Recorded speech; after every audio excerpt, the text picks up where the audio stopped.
ready, cause this ain't funny. My name's Amy Z and I'm about to make money. Hi everybody, it's me again, Amy from the Zula Mercantile, and today is October 2nd, so we are going to talk about what sold in September. Getting right into it, what I'm going to do is I'm going to put up a photo of the sold listing right over here, and so you can see what exactly I'm talking about.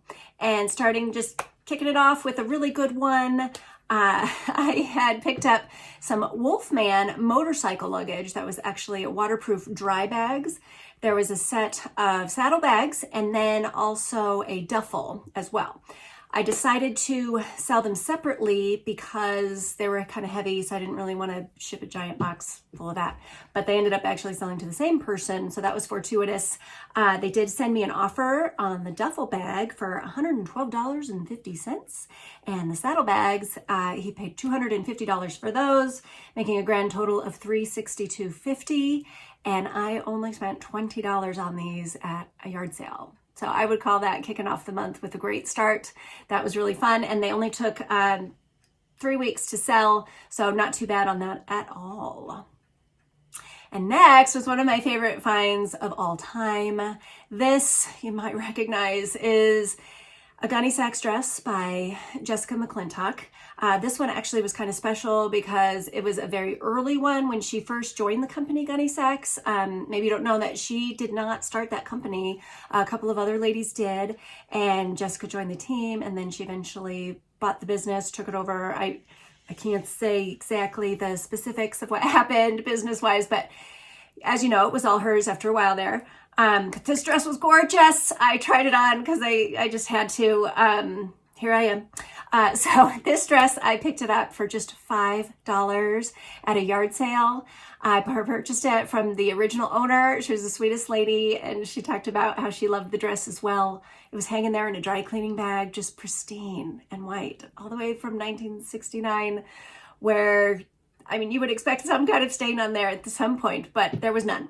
So that one actually sold immediately the same day for $190.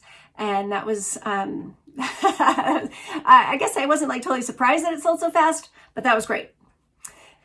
Next we have, all right, so I went to a sale and this lady was selling a Munsters Village, which I had never seen before. And the pieces are so cute. I really like the creepy stuff, Halloween kind of thing. So this was a Halloween Village featuring the Munsters. I bought her whole collection for $70. It was actually 15 pieces. And 10 pieces of it sold in the month of September. So I'm going to be flipping through just some pictures of the items that did sell. There were 2 buildings.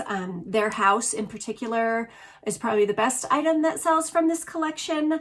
Gosh, that one sold for $85. Everything else was less. There were some little figures, the characters and everything. So yeah, you can see the pictures over there. So that was pretty cool. I still have some pieces left. I'm hoping that they will sell this month before Halloween. Alrighty, so next on the list, my hero. He went to an estate sale with his mother, and he found these, they're hinges. They're lid stay torsion hinges from Rockler. Rockler is a very good woodworking brand. They actually have a store here locally. So I do see their stuff from time to time. He also picked up another Rockler tool at that same sale. But he bought these torsion hinges. I want to say they were like $1. And they sold really quickly for $35. I took an offer down from this $40 that you see on the listing there. And this next one also was my hero encouraged me to buy it. This is a vintage style auto Carrera racer bomber jacket. The style is really, it gave me some good memories there. I remember seeing people wearing these around when I was a kid. But this was at a yard sale. There was a whole bunch of jackets. All the other jackets were $5, but this one was marked $1, which I thought was crazy. So I picked that up, and it did sell pretty quickly. That one took 2 days, and it sold for $50. Okay, another village in my world, and I'm not as excited about this one. But I mean, you got to do it sometimes. Again, at a yard sale. and a lady had her whole Christmas village. This is the Department 56 Christmas in the City series, and she had a total of 32 pieces, and she had them all marked different prices, and I kind of did a spot check on a couple of them just to see, because I'm not into villages. I really don't do a lot of Christmas decorating at all myself, but I thought I'd check it out because you gotta learn something, right? And then all of a sudden she says, I'll sell you the whole village for $80. And I said, okay, let's do it.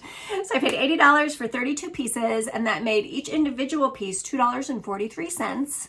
And that included many buildings, and then also many small things. There was like a gelato cart, some people, some carolers, some trees. It was really a lot of work to look them all up and get them listed and photographed, but they are all up. If you need a piece for your village, I probably have it. But I did sell a couple of good pieces in September. I sold the grocery store and the pharmacy. Pharmacy went for $52 and the grocery store for $35. I am being pretty generous with my people send me offers. I'm probably going to accept it on these because I'd like them all to be gone. That'd be all I want for Christmas is to get rid of this village. It's taking up a lot of space. Now, this one here is it's Mikasa from the 90s, and the pattern is called Studio Nova. And I remember seeing this a lot as a teenager when I'd go to friends' houses. A lot of people seem to have this pattern.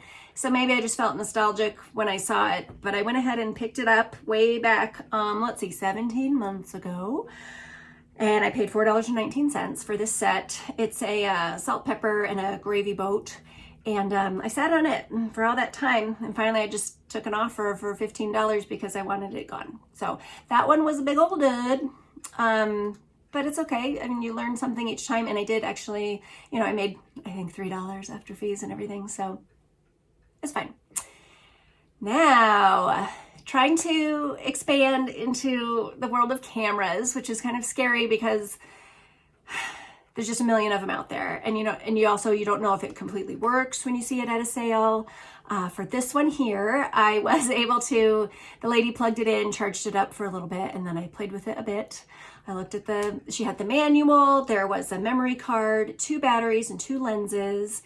It's the Canon Rebel EOS 400D. And when I looked it up, it's a decent camera. So she actually, she sold it to me for $40, and it came in a low pro camera bag, which actually that's what I looked at the first part. I said, oh, that's a cool bag. And I lifted it up and it was heavy. So that's when I learned there was a camera in it. So I bought the whole shebang for $40. The camera is sold pretty quickly. Let's see here. Camera sold in 10 days for $140, and I did not send it with the bag. So I can still sell the bag, and the comps prove that I can actually probably get about $40 for the bag. So that's kind of an extra bonus as well. All right.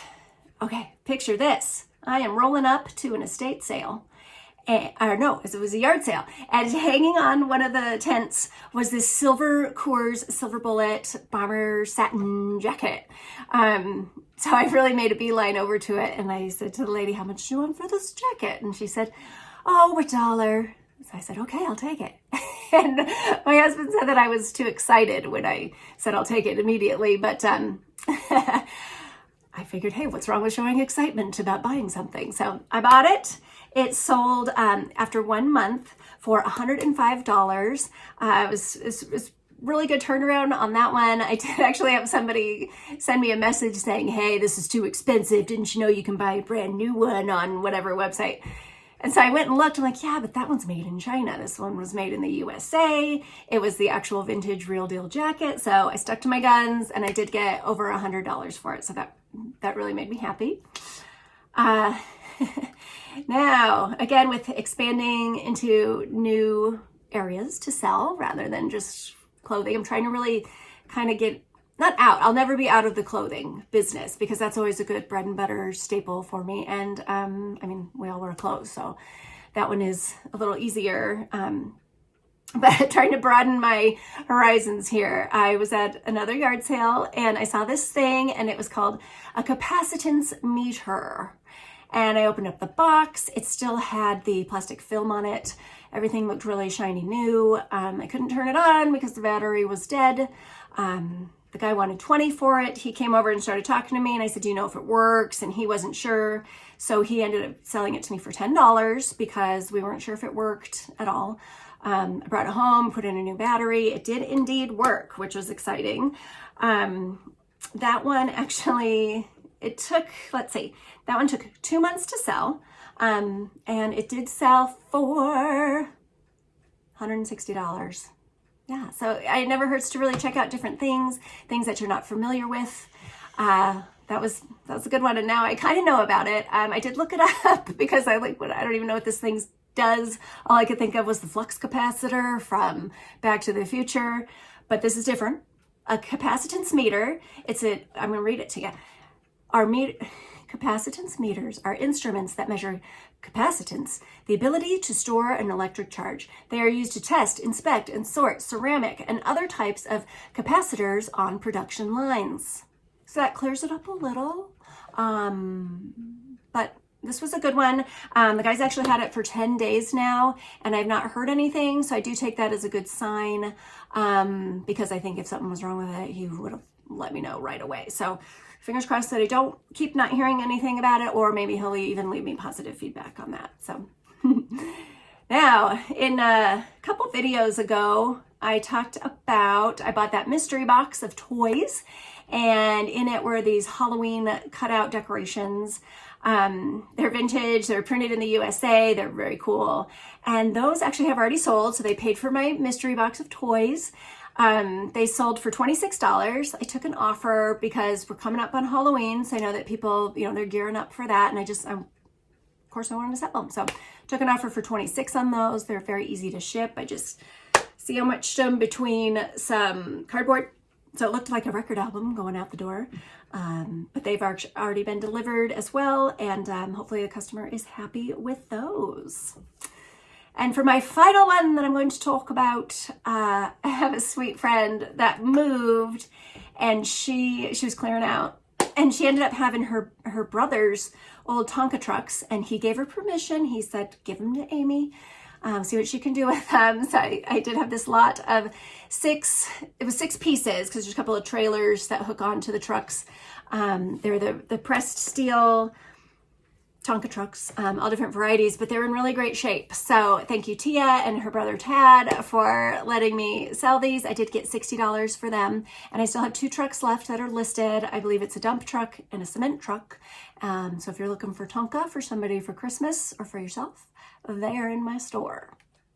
Okay, so that wraps it up for my selection of sales from September. I hope maybe you either learned something, or maybe I even got you excited about selling. If you're not actually selling yet, get out there and hit those sales, hit the thrift stores, get them listed, make some money. And if you are already selling, I hope you got some good feedback today. Thanks for watching, and I'm going to see you on the next one.